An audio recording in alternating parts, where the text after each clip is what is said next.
All right. Good morning, everyone. It's so nice to see you all. I have good news for you. I'm going to talk about homelessness, and it's not going to be a bummer. I promise. My name is Janet Salm. I work for King County in the Department of Community and Human Services. I've been there about 5 years. And before that, I worked for a Gates Foundation-sponsored nonprofit that did social networking for librarians, where I was the web analytics manager. Before that, I worked for 7 years in international development doing program evaluation in India and West Africa. And I love my job. We're digging into homelessness and trying to use our data to make homelessness in King County rare, brief, and when it happens, to make it just a one-time occurrence, never to recur. So today, as I said, I don't want the session to be a big bummer. I think there are some very bright spots in the world of data, human services, homelessness even, and so I'm going to run you through a number of the bright spots that I see. I wanted to start with this guy.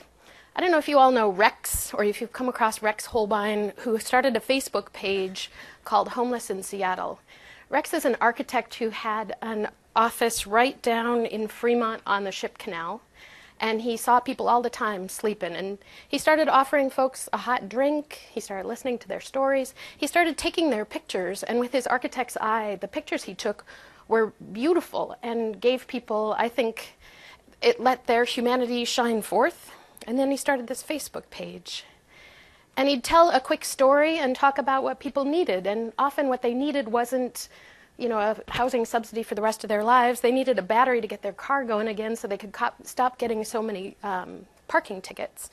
In the process of doing that sort of like one-to-one fundraising, I think what he did is he started liberating human connection. Like the technology started helping people connect. So this guy could see, Johan could see all the people who cared about him and were wishing him well. From there, it became more than just fundraising. All of a sudden, the people that were being helped, your beneficiaries, started coming back and giving back. They started doing the things they could do. They were painting pictures, they were singing songs, they were carving pendants, and it became this much more equalized thing. And to me, this is the dream of technology. Technology frees us up to make human connections. We use computers for what computers can do, and we let humans do what they do best. So I also brought those pictures because I wanted to remind myself and all of us that when we talk about data, we're talking about human beings. I try never to lose sight of that. I'm sure you don't either. And also, there's individual one-to-one, but most of my talk is going to be about systemic resources. So the feds, state government, local government, our levy funds, philanthropic funds, we're all trying to end homelessness, and we're putting a lot of money in. It's more money sometimes than I think we think we're putting in, and when we collect it all in one place, we can see the collective power, not just of the people, but of the money. So we went through a process and we collected all the data from all the public funders in King County, and it was beautiful. At least to someone like me, or like some of you who speak Excel and who can look at something like this and see like, oh my gosh, that's $147 million, and 42 million of it per year goes to fund our crisis response system right here in King County. Except for that most people don't speak spreadsheets. So then we translate it into PowerPoint, and then we have bullet points. But we all know that Edward Tufte doesn't think much of that because you lose all the richness of what you're doing. Once we stuck it in Tableau, it only took about 20 minutes, and suddenly we could see so much more of what was going on with our data. We could see the relationship of urban to suburban dollars. And you all know, this looks really cool when I present it elsewhere. You all know what this takes, like click, tree map, woo. But we could see, Seattle has the bulk of the funding. We could see on target population that single adults in our community, that's where most of the money goes. You can see what families get, what veterans get, and you can even see if you're a policymaker. Down in the bottom left is an all category, which means that's money that can go anywhere. So you can start to think about where your discretionary funds are. We could see geography. I'm a genius at work for this, don't tell anybody. And we could see the units, we could see the dollars, we could zoom in and see the concentration right there is our downtown core of permanent supportive housing. That's where folks are. And once we overlaid council district maps, we could tell folks like, okay, Bob Ferguson, who's now a state guy, you know, this is how many units, this is how many dollars, this is what's going on in your district. You know, it doesn't seem that huge to suddenly have this picture, but it was huge. There were experts who didn't understand what all the funding sources were and where they flowed. So we could see, okay, it's the feds who put the most money in, but that local dollar piece where, you know, feds have a lot of rules. Locally, we can make up whatever we want, essentially within the constraints of what we promised in the levy. But we have a great deal of flexibility to be able to do specialized funding where we say, like, for example, a lot of our federal funding has limits on who you can serve. But that doesn't mean that we want all the people who are sexual predators with a history of cooking meth to be on the street. That's a really bad thing. We can use our local dollars to do things like that. And there's a lot of it. I know this is ugly. But by playing around with our data, we had suddenly discoverability. And one of the first things that I saw is, oh my God, there's a lot of programs out there. On the right is, when we looked at the funding, those are the programs. They don't even fit on there. And I could see by color coding what the funding source was. Each of those programs, you see, has a lot of different colors associated. What we do in King County, and we're very proud of it, is that we braid our funding together, which is awesome because it helps fill in gaps and make sure things are fully funded. But it also makes it very difficult to pull apart the funding. And often, if there are different contracts, different requirements, different reporting requirements, there are nonprofits who generate 18 different quarterly reports every quarter. All of a sudden, our funders could see, wow, what are we doing here, people? So all that to say, here's a nice picture to give you a break from my ugly visualizations. I know they're ugly, and they're going to stay ugly for the rest of this. It's funny because when I was preparing for this, I thought about, Ira Glass has this little quote on creativity where he says, when you start as a musician or a poet or a writer, you produce your first thing and you look at it, and to the degree you love music, poetry, and writing, you look at your first effort and you go, oh my God, I'm so bad at this. I need to quit immediately because I suck. And that's how these data visualizations have been for me. I have this picture in my mind of what I want to get to, and then I produce the thing and it sucks. And I have to say, like being at the conference this week, that mountain just moved like way further away. I'm like, I'm never going to get there. But for all of us, and like when you really suck at something, just know that that is a vote of your inherent greatness to come. I'm hoping. Not during this presentation, but it's coming. So in the bright spots, this next section is 3 different bright spots about what we learned about different populations experiencing homelessness in our community. Getting a view into that, again, was huge. So one of the things that I did way back when is I took a data extract from our HMIS. I pulled out the families data. I spent, I would say, 3 weeks pulling out, you know, pivot tables, and I'm fast. Pivot tables, I pulled out the characteristics. We put it all together in a PowerPoint for our governing board. And based on that data, because our decision makers really are hungry for data, we were able to show that for families, homeless families with children, we learned that most of them are homeless for the first time. Very few of them actually have barriers to housing like evictions, criminal history, the need for services like chemical dependency and mental health actually weren't as high as we were hearing from providers, and their barriers to getting rehoused in the private rental market were low. Like lots of times, even if someone had evictions, they could get someone to vouch for them from another landlord or a family friend. So based on that, we were able to suggest, finally, with that picture, that our community adopt a nationally proven best practice, which is called rapid rehousing. I don't know, who knows rapid rehousing? A few people. awesome. Rapid rehousing essentially takes homeless folks, moves them back to housing in the private market with a short-term rental subsidy. It ends their homelessness episode, it gets them back on their feet, and off they go, and it shortens things way down. So, based on being able to see the family characteristics, our decision makers were willing to go for it. The good news about this is that project that took forever, and I knew that I was going to be able to update that data once a year. Now the cost to updating it is trivial. It's an upload, it's a click, off we go. And then if someone says, well, I think families, with the economy, I think they're really changing. Click. Nope, keep doing it. And we used Tableau to make dashboards. These dashboards are going out to 6 providers and 4 funders, and then everybody can get a regular look at what's going on. And indeed, we have families at that time in July, we had 172 enrollments, 62 families had moved back to housing, and it only took 38 days.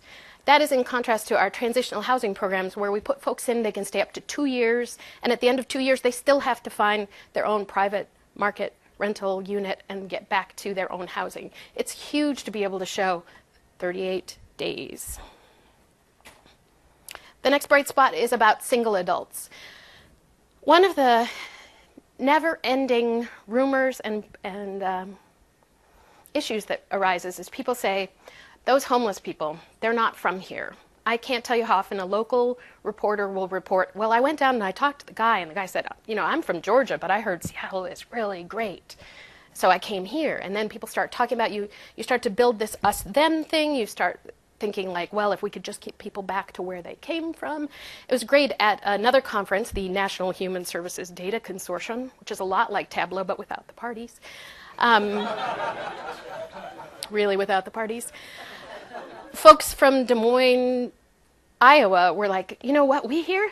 They're all from Chicago. Like, they're from Chicago. So I get this question all the time from reporters, and then I get a question from the city and council members, and the best I can do is pull all our data. Maybe I make it into a table, maybe it's just a raw percentage. No, really, 89% of them come from here. But then, boom, we laid out the last known zip code, and we looked at where folks come from, and where they came from was from right within King County. A few come from elsewhere in Washington State. These numbers are like 411.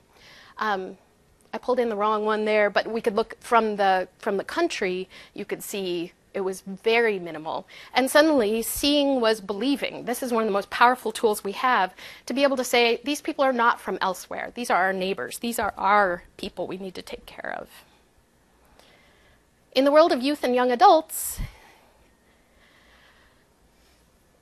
we were able to take, so in the world of youth and young adults, we coordinated entry. Everybody has to coordinate entry to their system and do fairly, based on people's priority and their waitlist date, we're setting people up to get hooked up into services and then back to housing through a centralized door. We collect a bunch of data at the front when we do that assessment, and we collect their waitlist dates.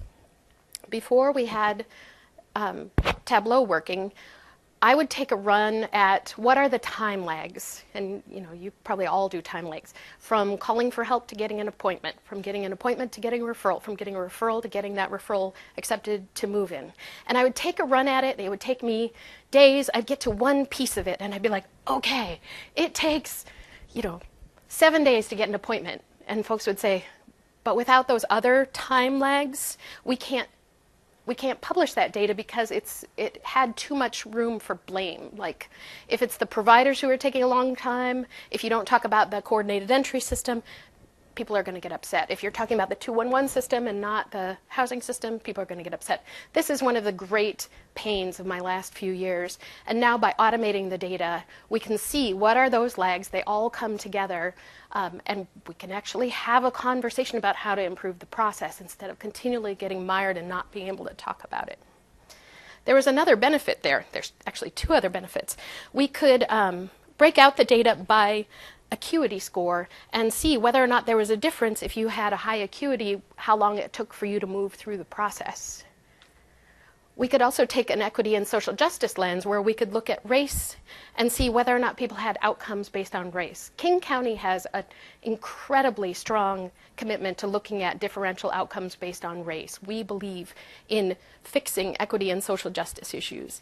This project would have happened, but it probably would have taken a quarter of my time, and we never would have gotten to fixing the process for everyone because we would have been busy doing this piece. So this was, this is like a nail filing on effort. It has been so exciting to see. And what we came up with was this, and then that drives, it's funny because we used to use SPSS to drive what we put in Tableau. Now Tableau is driving what we go back to SPSS to. So then we go back and we look at statistically, are these significant? What are the differences?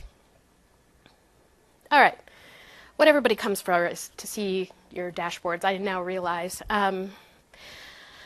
System performance. So the feds have come up with a beautiful strategic plan to end homelessness in the country, and embedded in that strategic plan is a set of measures that if you're a program evaluator, they are really, really great. They are things that I wish I could have come up with. They're a system that is a closed system, and it makes it very difficult to game. And all the measures are focused on what we should actually be trying to do instead of, what we can measure. So there are a number of measures.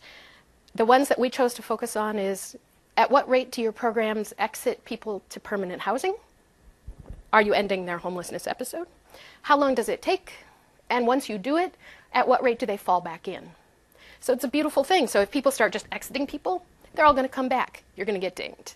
If you never exit anyone, it takes you a long time to exit, but they never come back in, that's great. But you're not going to be getting the kind of throughput in your system that works.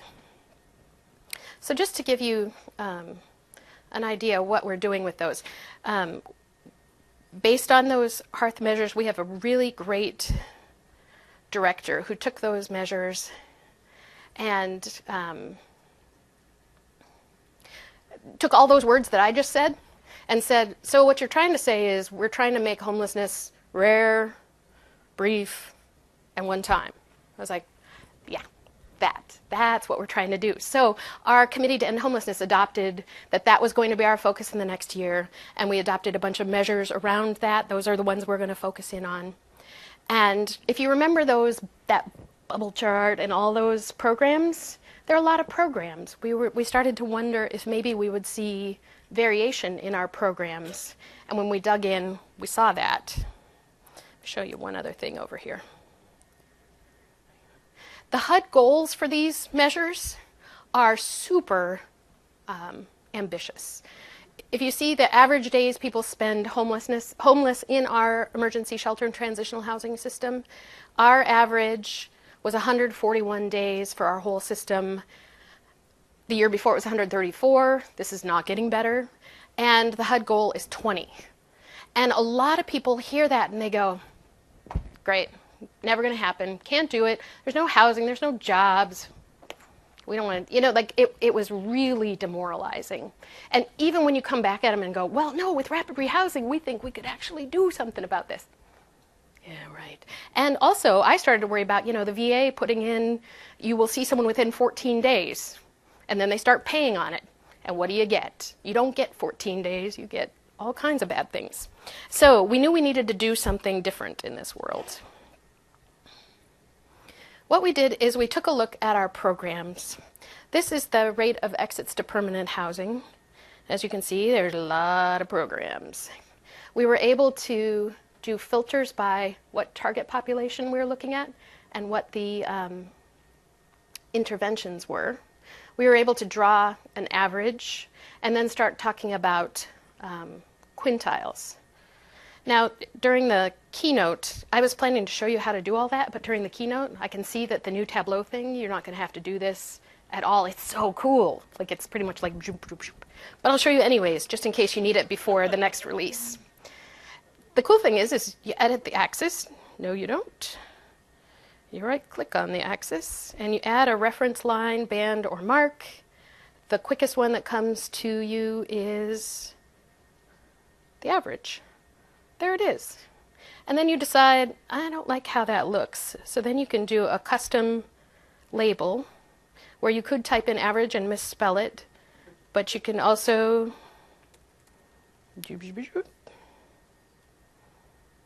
computation, space, and then I want to know what it is, value. Apply. Hey, that looks pretty good. Okay.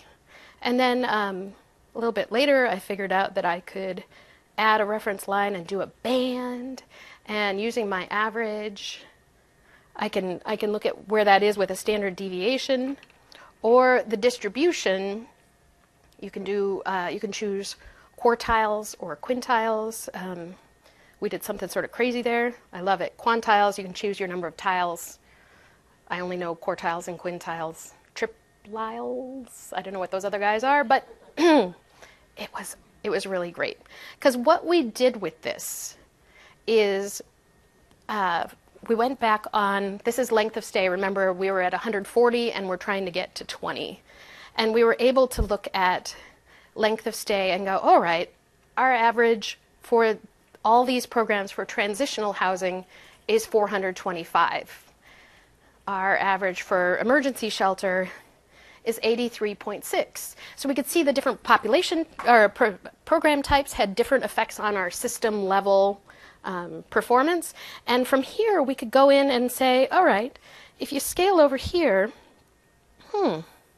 this program is achieving a length of stay of 5.5 days. That one's making it in 42. And then by being able to see with people in the room who know what these programs are, they could start to pick out that program is like that program. Why does that one have that performance and that one has that performance? We were able to dig in and go, all right, let's look at this again by small programs, big programs, DV programs. And what we came up with was that it made sense for us to design new targets for next year based on population types, but it didn't make sense, and by intervention type, but it didn't make sense to figure it out by program size. Didn't matter. DV, didn't matter. That's domestic violence programs. And we were able to come back to our folks who originally heard that 20-day goal.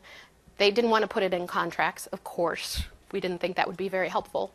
But we were able to say, based on our program's current performance, 2 out of 5 programs are already achieving this benchmark. That's where we're setting it. And we think that this many programs are already doing well, and this many will need to improve, and we can put together a technical assistance plan to help those folks move up. Without this, we never could have made that claim. I mean, we are pretty egg-headed, and we could have shown them all the SPSS and shown them tables and maybe baffled them a little bit. But with this, they could actually see they're the programs. Those folks need to come up. We can put that in contracts next year, and let's see what we get. So that is the current fight. That's this morning from 8 to 10. That was the conversation we were having. This week I did, I think, 6 presentations about that. And people say, but there's no housing. There's no jobs. And it's so great to be able to say, there's no housing and no jobs, but why do they have a 100% rate of exit to permanent housing and they have 0? Can't the zeros talk to the 100s and do something better, different? It's super exciting, I think.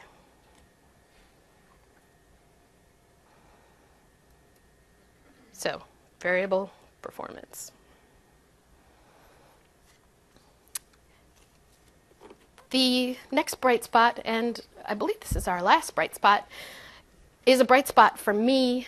I think it's also a bright spot for our community. Using data and data visualization in our programs, the data visualization has given me back time. Where I used to spend months doing things, now I do things quickly.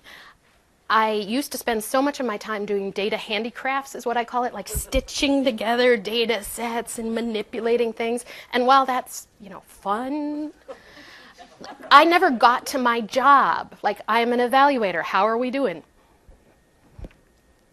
I don't know.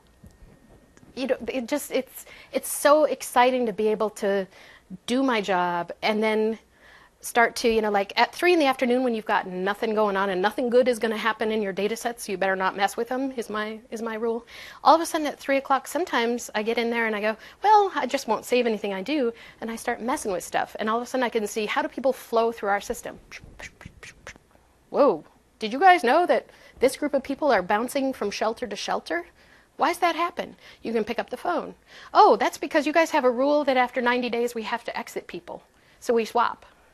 You what? We swap them. We move families, like from North Seattle to South Seattle, so that we make...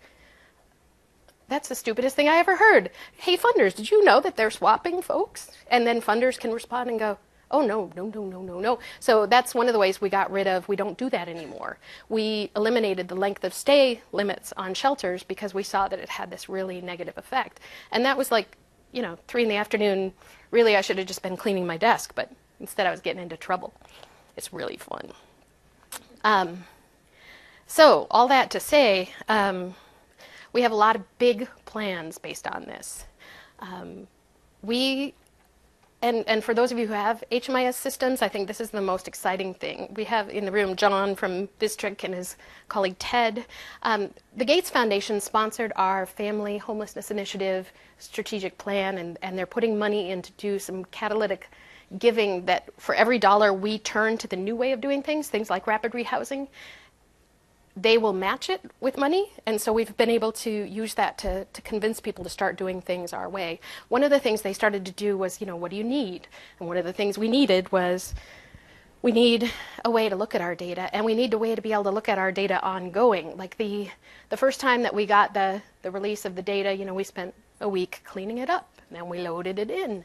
And then once we realized there was something wrong with it, I'm sure you all know this pain, you go back to the vendor and you say, can I have another extract of that same thing but add this? And they go, after a while they get a little cranky with you.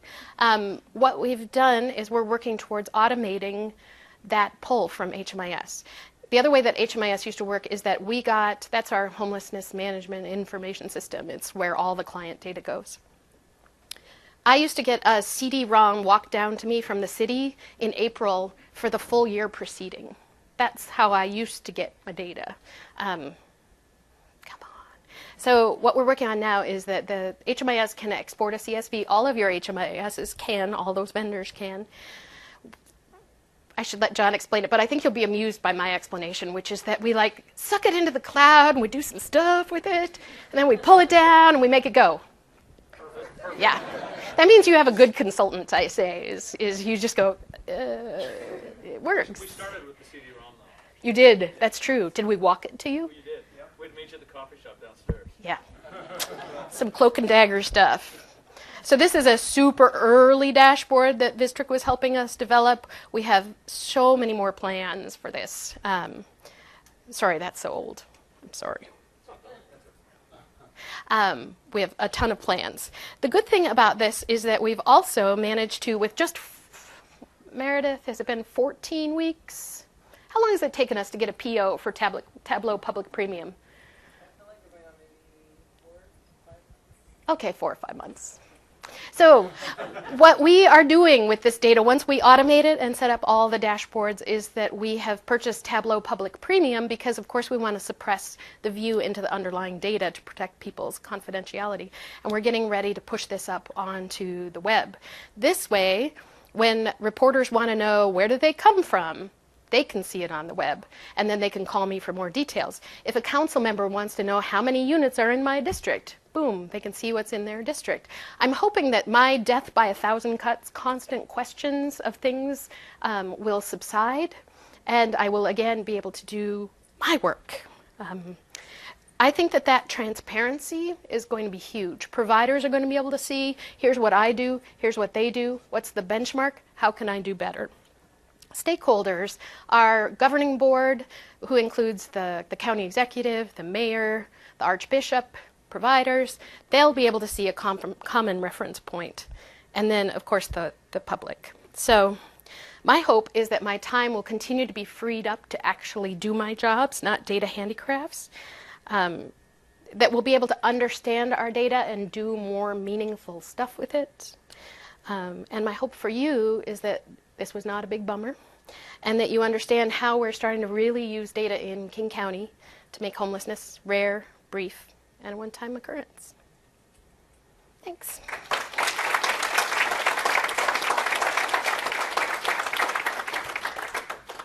"29 minutes. Who has questions?"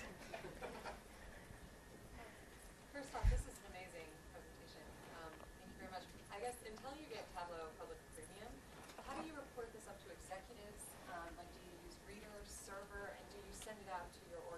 questions as sort of a feedback loop to say this is what we're seeing from you and how you compare it? I so don't want to have to say this word. We PDF them. We can add to that too. With what we're doing now, this initiative is we're hosting an environment to send all of this so everybody can access it live via server. So, Yeah. Yeah. that's part of that's actually that's what we're doing. I know we could have gone, a lot of people go with installing Reader and then sending out new versions. That was beyond the technical capabilities of pretty much everyone we work with, so we didn't bother with it. Because now I'm going to spend my time going, no, you're looking at April. No. So we just didn't bother. We said, well, we'll send you the PDF. You can see it. But it's so sad because you lose all that good stuff. Any other general interest questions? For the good of the order, questions? Is the return rate really only 3.4%? Is that real data? That is real data. That's awesome. That is real data. That's pretty impressive. For that sector. We are seeing great variation. Our system as a whole is at, I believe, 15% of the folks who are exited come back. And then within families, it's lower. Within singles, it's pretty low. And within youth and young adults, we have a really high rate. And so we're digging into that to try to figure out why is that? What is it about our system? What is it about those clients? Do you have any Lean or Six Sigma resources that are helping you kind of understand the variation and write it down? We did one lean process around our coordinated entry system, that whole time lags piece. And we're doing a little bit more of that because we're crazy for that at the county, and it's. I was at a Lean conference last year, and Toyota has an arm that they help nonprofits. Not sure if you're familiar with that, but they shared a story about New York homelessness and how they reduced the lead time for standing in line. So, if you're aware of that or not. We are. We have a big lean department at the county because the executive has realized, just like how, I think it would have been easy when you first saw that big fat goal, that you can achieve high-performing community status if you either achieve the 20 days or you achieve a 10% incremental year-over-year increase in your data. And we could have just gone with that, like everybody, 10%. But isn't that like actually Walmart's sourcing strategy? Is like this year you sell us the flower pot for 10, next year you sell it to us for 9, the year after that you sell it to us for 8.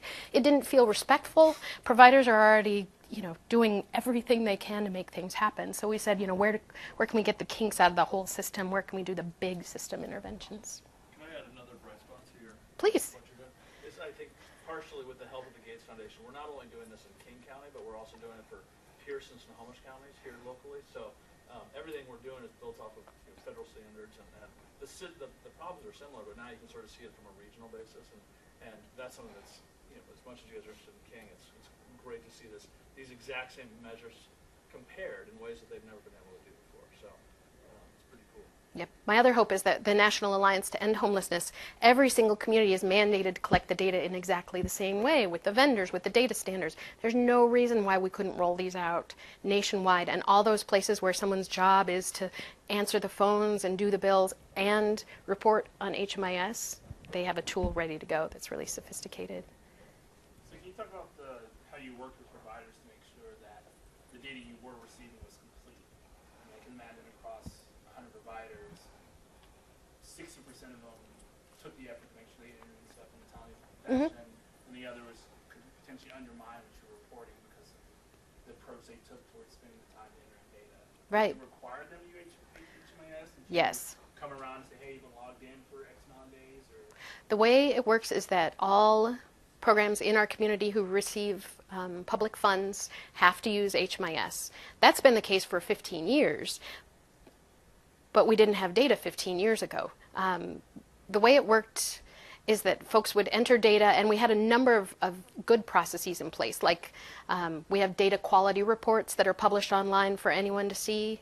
If their data quality falls below a certain amount, their funding is sanctioned. If they suddenly have 110% occupancy, that's one of our data quality measures last year. We try to pick a really good data quality measure instead of all the data quality measures. And the one for last year was if you have more than 100% occupancy, you'll get sanctioned because it means you're not exiting people properly, because we know you're not actually at 110% capacity. So there've been a lot. There's a lot of support. There's a lot of monitoring, but all of that together wasn't enough. It was when we started actually using the data and publishing the data, and to the degree we haven't yet published it. Last week we were all ready to go, and someone said, "You can't publish that. That has provider names on it." We were like, "We can't. We're gonna."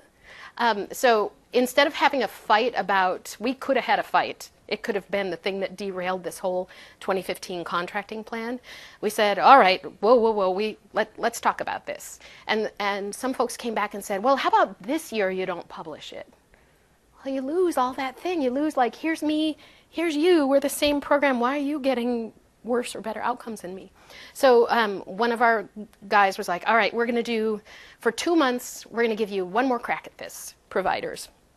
For 2 months, we're going to look at this internally, and this is your chance. And all of a sudden, people are waking up and going, oh, I do need to fix that. It isn't just the data quality. Why do I have a 0% rate of exit to permanent housing? And I know I have a 16% rate of exit to permanent housing. So it is in using it that I think we are going to get better data. We also stopped taking reports from anything but the HMIS this year. So it used to be that they had to create all these other reports. At least for the county, we're now taking the HMIS report. So the more you use the data, the better the data gets.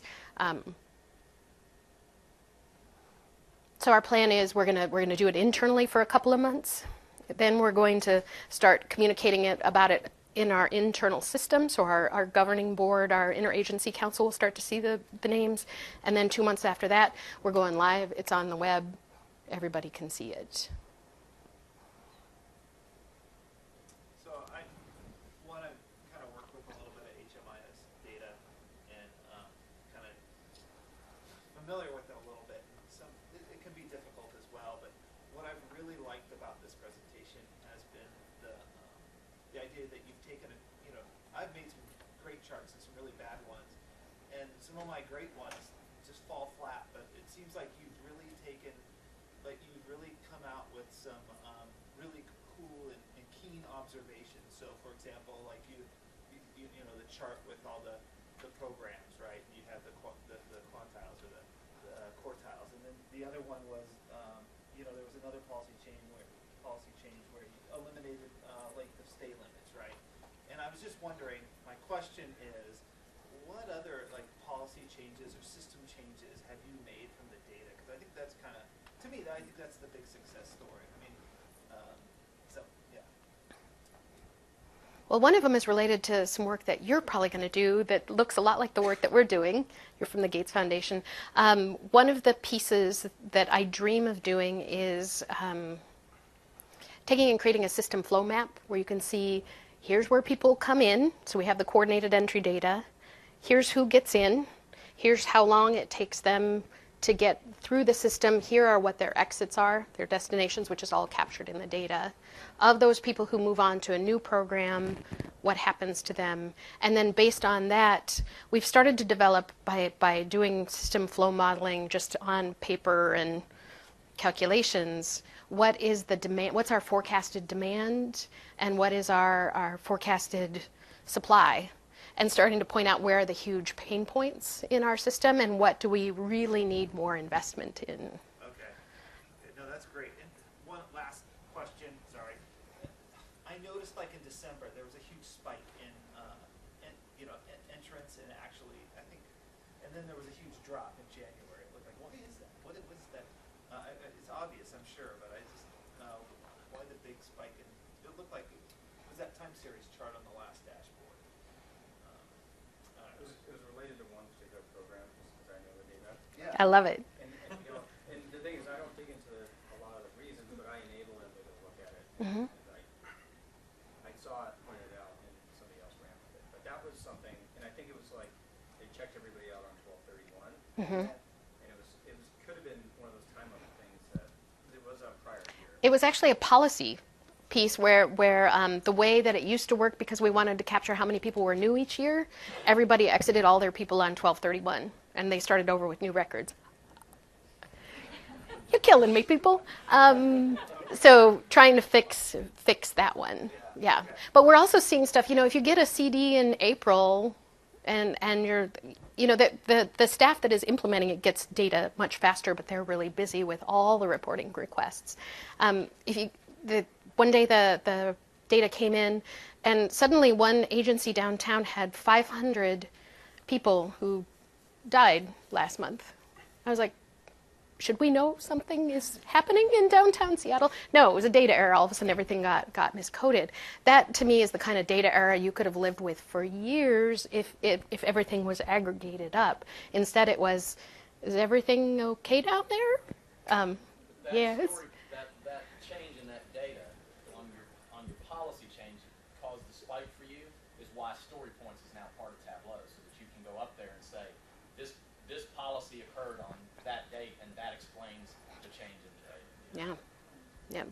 Just adding one other thing related to some of these is, you know, one of the great things about doing this across counties now too is we're getting sort of different viewpoints on this. So we're now looking at a consistent data set for how to do this. Everybody's looking at consistent dashboards, but you know, we have different people from each of these counties come into this group on a regular basis and talk about what they're doing. So we talk about data quality and how do people get to use this. Up in Snohomish County, they are showing all of their providers all of these charts every month, and they're just doing it in a sort of a manual approach right now. But it's driving, you know, the whole question of, are you showing all of the names? They're like, heck yeah, we're showing all the names because we want to see that, and that's sort of driving changes in other counties. Say, well, they're doing it too, and so it's naturally building on itself, and it's starting to become like a really rich data environment related to this homelessness data, which is it's really cool. It's really neat to see.